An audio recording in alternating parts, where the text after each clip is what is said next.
Oke, selamat sore, selamat datang lagi di Dion Gerit. Sebelumnya saya ucapkan selamat menjalankan ibadah puasa. Semoga teman-teman diberi kelancaran berpuasa sampai nanti hari kemenangan.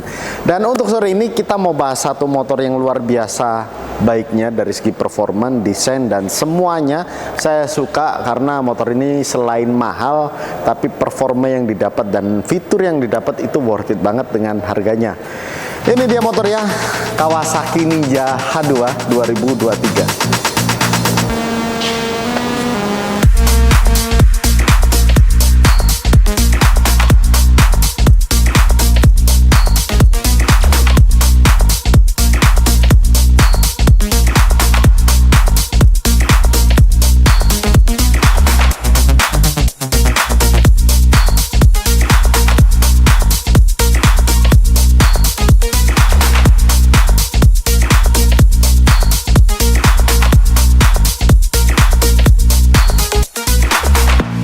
Alhamdulillah kita diberi pinjaman sama teman kita atau customer kita juga, yaitu H2 2023 yang masih sangat baru. Karena kenapa?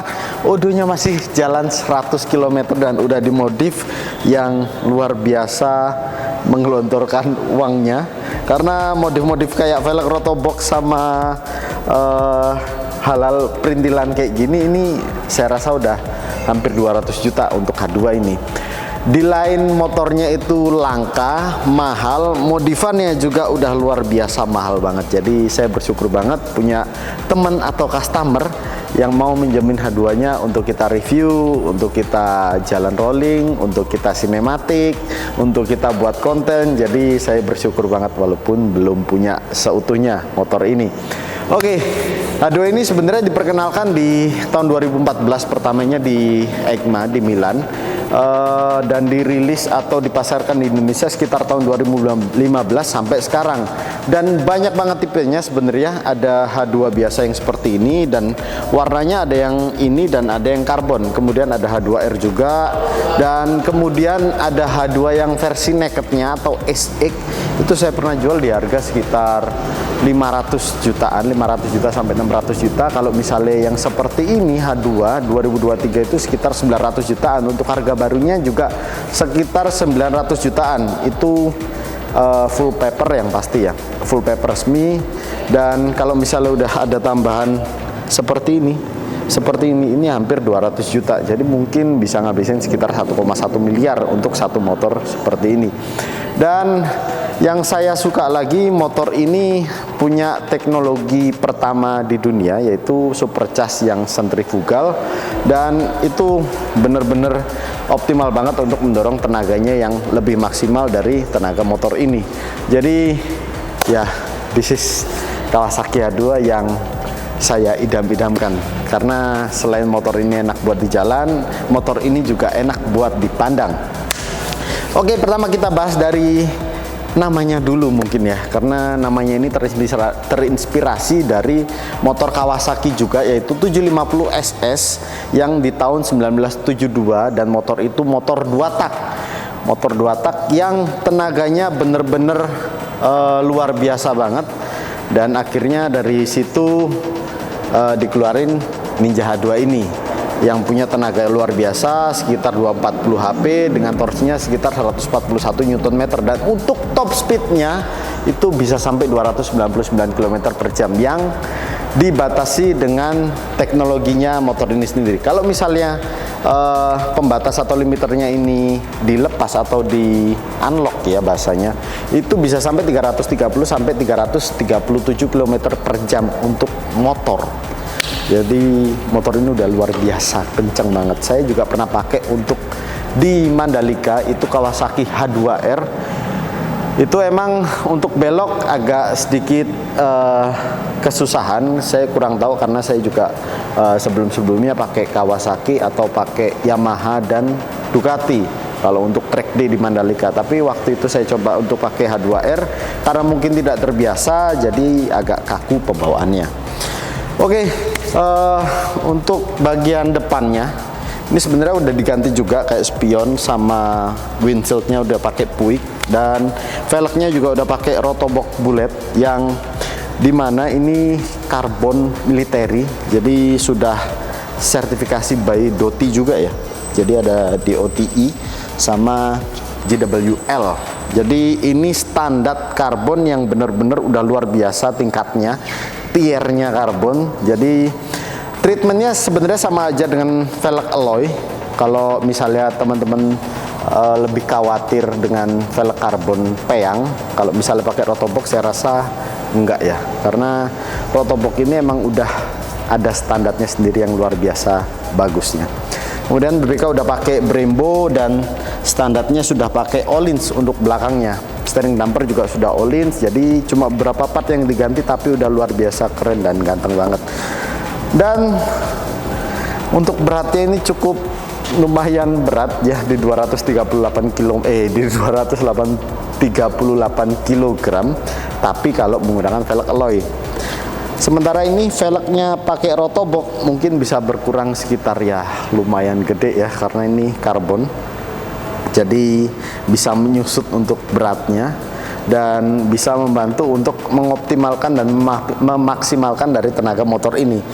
Untuk tangkinya ini bisa ngisi sekitar 17 liter, yang dimana 1 liter ya kalian tahu sendirilah, kalau misalnya H2 dengan tenaga supercharge itu ya lumayan boros itu pasti. Dan tapi kalau misalnya kalian punya motor ini, saya rasa nggak peduli, maksudnya nggak masuk hitungan untuk masalah bensinnya per liter berapa ya, pasti. Karena motor ini juga yang diunggulkan dengan tenaga dan desainnya. Jadi saya rasa kalau untuk bensin ya kurang menarik untuk dibahas kalau untuk motor ini. Sekarang kita bahas dari bagian kokpit motor Kawasaki H2. Kawasaki H2 udah menggunakan TFT color instrument, dengan smartphone bisa juga. Terus udah ada Kawasaki Supercharge pastinya, kemudian ada Kawasaki cornering. Kemudian ada KKS. KKS ini adalah Kawasaki Quick Shifter. Kemudian ada KLCM, Kawasaki Launch Control Mode. Dan ada juga dia menggunakan Öhlins Electronic Steering Damper. Jadi ada di bagian sini untuk steering dampernya. Jadi ini memang udah standarnya. Kemudian shocknya juga udah standar. Kaliper serta lever clutch ini juga standarnya dari Brembo. Karena emang motor kenceng harus menggunakan spek yang benar-benar tier juga, yang benar-benar spek paling atasnya. Dan bisa kita lihat ya, ini udunya juga masih jalan sangat amat rendah, sekitar 194 km. Jadi cuma dicoba untuk ganti knalpot mungkin, atau servis mungkin, atau jalan-jalan sekitar rumah mungkin, dan selebihnya untuk pajangan dari beliau sendiri. Kemudian di sebelah kiri ini ada RPM, kemudian netral, terus ada indikator check engine, ABS, terus ada hazard, serta banyak indikator lain-lain yang di sini. Yang dimana kalau misalnya ada konsleting, ini indikatornya juga bakal nyala pas jalan. Jadi kalau misalnya nggak jalan seperti ini nyala, cuma kalau misalnya pengen ngetes bener-bener indikator nyala apa enggak, itu pas jalannya. Sekarang yang paling ditunggu-tunggu adalah dengerin suara mesin dari Kawasaki H2 2023.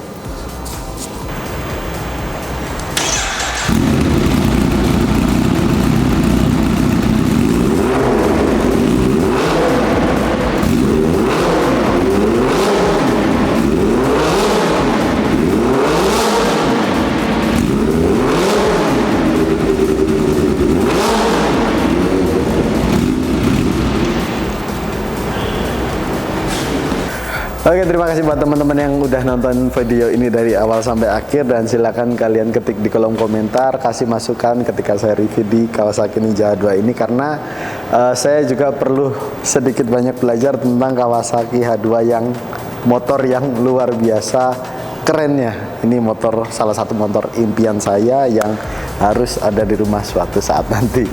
Dan FYI buat teman-teman, kalau pengen beli H2 baru, saya saranin yang second aja, tapi yang rasa baru, odonya yang masih sangat rendah. Karena kenapa? Effortnya bener-bener luar biasa banget untuk yang punya motor Ninja H2 baru. Karena di samping indennya itu udah lama banget dan kurang ada kejelasan, biasanya seperti itu. Kalau misalnya nggak ada stok ya, jadi indennya lama banget. Dan kalau misalnya beli ke second ya sekitar 50 atau dealer ya 50 atau 100 itu worth it banget. Ya kalian tahulah kalau walaupun ini diproduksi secara massal tapi tetap aja susah banget buat dapetin motor yang satu ini. Oke, silahkan kalian follow IG kita di diongarage.id dan di TikTok kita diongarage.id. Kalau kalian pengen request mobil atau motor apa yang direview, silahkan kalian ketik di kolom komentar, dan sampai jumpa di video-video keren berikutnya. Bye bye.